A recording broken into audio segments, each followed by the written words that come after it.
Coming up on Oxford Weekly News, an armed robbery at a student's house leaves the community on edge. But first, how Oxford local schools are joining in on the national debate on whether to arm teachers following the Parkland shooting.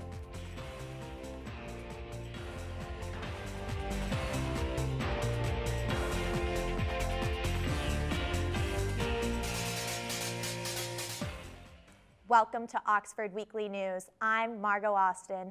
Should teachers be armed in the classroom? Oxford Weekly News reporter Isabel Hansen joins us now with reactions to the nationwide debate, the deadly Florida school shooting. Isabel? Class is back in session at Stoneman Douglas High School following the recent school shooting. But schools across the country, including in our own neighborhood, wonder what's next with gun laws. Florida may be far from Ohio, but the school shooting hit close to home.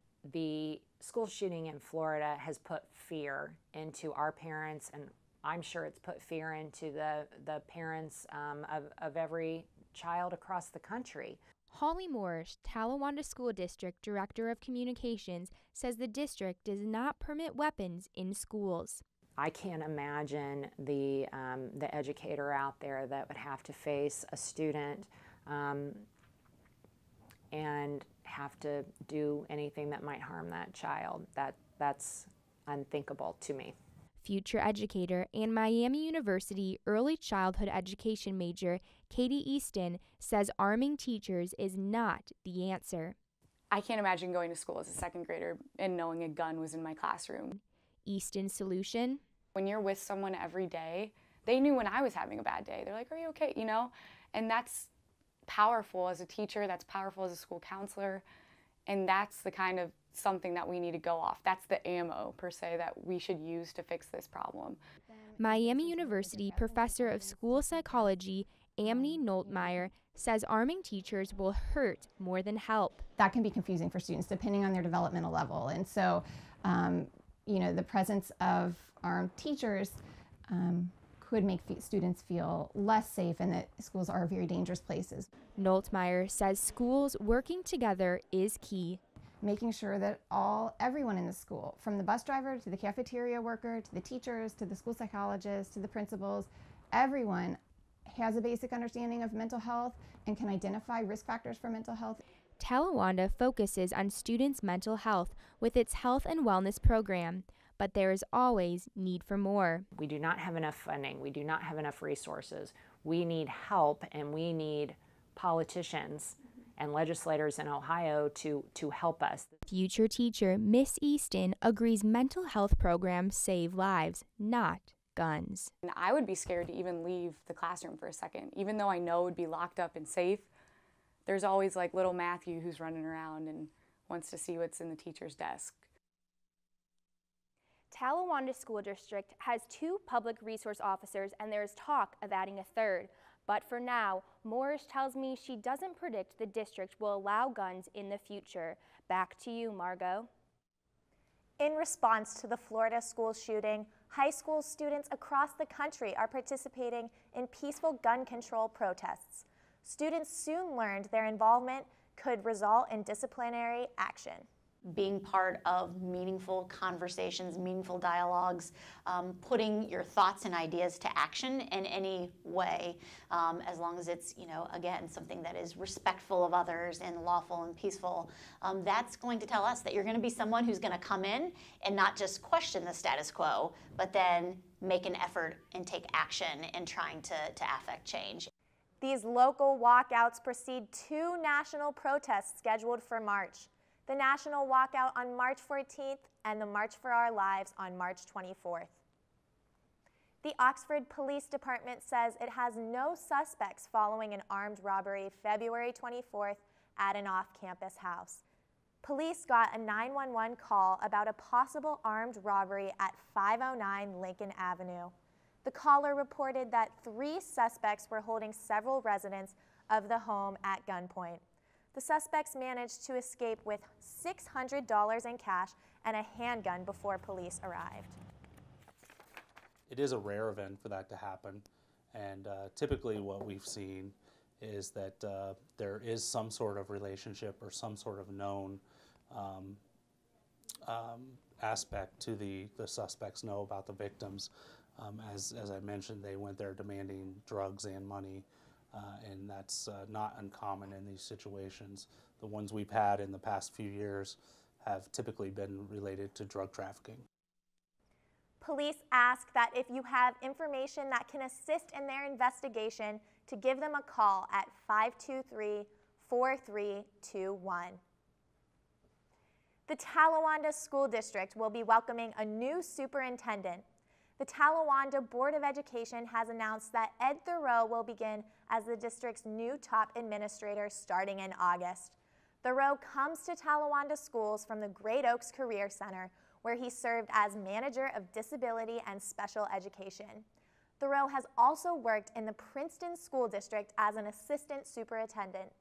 Thoreau replaces retiring Talawanda superintendent Kelly Spivey. Spivey worked in the district for the past 15 years.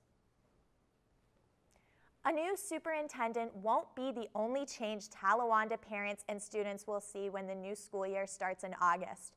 Oxford Weekly News reporter Uni Wang has more. Parents' demand for a full-day kindergarten option will finally become a reality.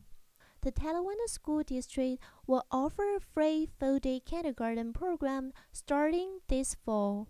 Previously, only half-day kindergarten was offered. We have seen benefits for our kids just moving on to first grade and having some of the reading and math skills and just being a step above where they would have been if they would have been in the half-day program. Students who enrolled in full-day kindergarten will spend additional time on art, physical education, and library time. Students that get full-day kindergarten, that it actually sets them on a path and increases their skills, and that potentially over their lifetime it could increase the amount of money that they're able to make because they're getting ahead of the game. So for children enrolling in full-day kindergarten, there may be fewer behavioral or educational problems down the road. Teachers are going to be able to sit down and say, here's the information that you need. They can pull a small group of kids together. They can work on specific skills and get them ready to go for the next year.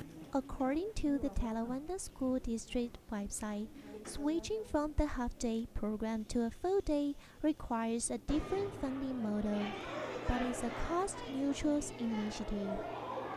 Parents are calling in, they're signing up for our orientation dates and getting everything lined up. So as of this morning, we have 40-some kids signed up at Kramer already, getting ready for next year.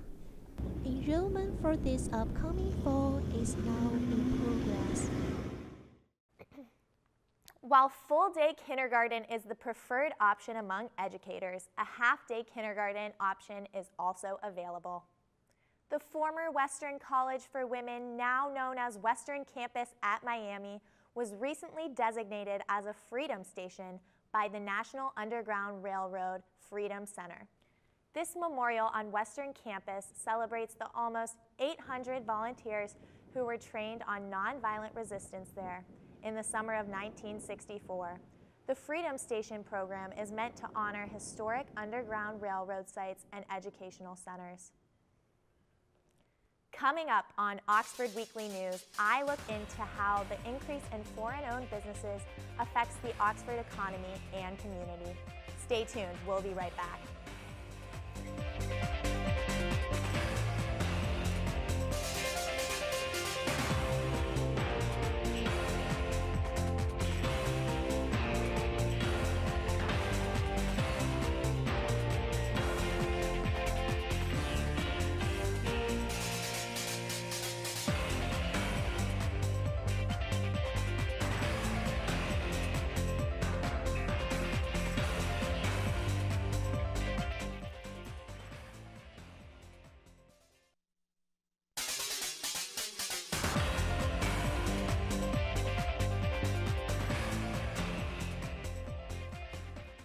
Have you noticed the number of new businesses in Oxford that have recently opened? A number of these investments have something in common. Namely, they are operated by Chinese owners. I spoke with several owners and business experts on the impact these new openings will have in the Oxford community.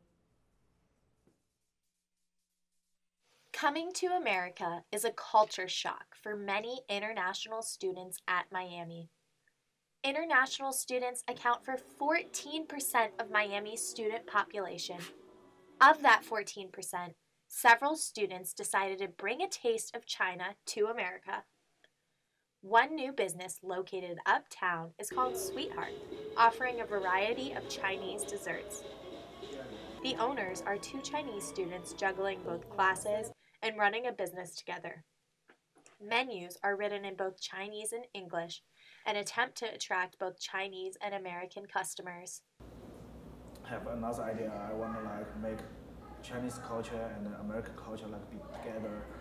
Yeah, I know people, when international people when they first time come here, they have something cannot fit.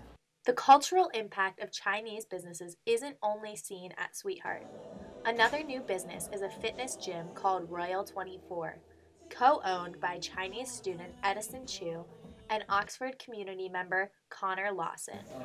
So Edison and I definitely we've built a genuine friendship, more than what these peers on the surface. Yeah, blending that culture together, where it accommodates the international fitness realm and the American fitness realm.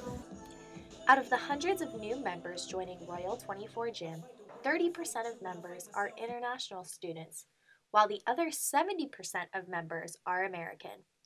American and Chinese cultures coming together is only one impact Chinese businesses are bringing to Oxford. Economically, the impact is also significant. With the number of Asian restaurants we have in town, let's figure out a way to embrace it and capitalize on it and make it better for the whole of town. Since 2013, Asian ownership has skyrocketed. Ownership has jumped from 2 Asian-owned businesses in 2013 to now 9 Asian-owned businesses. According to Alan Kiger, property owners have benefited from new Asian-owned businesses because costs to rent property in Oxford are expensive. The city of Oxford also has benefited from additional tax revenue brought in from these businesses. According to the census, 27% of businesses in the United States are Chinese-owned. On February 18th, the Miami University Journalism Program lost one of its own, Cheryl Heckler, an associate professor in media, journalism, and film, passed away at the age of 59. Heckler was passionate about her students. As a Miami alumni, Heckler gave back to her alma mater in a number of ways. Heckler started and funded the Reed Heckler Scholarship, which helped support students who want to study journalism abroad or begin a career in international journalism. There were a lot of the students that had a strong attachment to her. She was very caring as a teacher and also interested in students' lives. She kept up with them often after they graduated, and we had a real outpouring of remembrances for her from students that go way back when I started here, 2004, and even earlier. The Department of Media, Journalism, and Film is planning an on-campus memorial for Heckler later this spring. We'll be right back.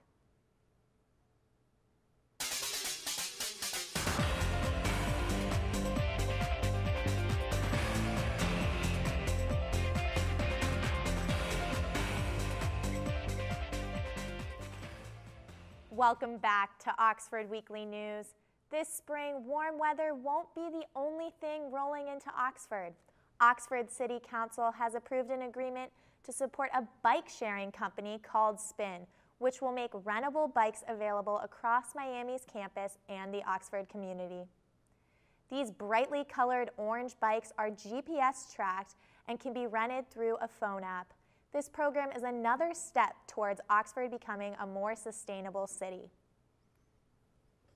After 6 weeks of production, Miami University's Opera and Department of Music presents Ghost Stories. The performance features 2 short operas Savitri and the Medium. Show runs from March 1st to March 3rd. The curtain opens at 7:30. One of them is quite obscure, and I don't think it has, perhaps on the fingers of one hand, you could count how many times it's been performed in America.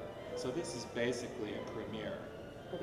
And it's a very, very beautiful work that employs an orchestra, solo singers, and a full chorus backstage. It's just beautiful, beautiful music.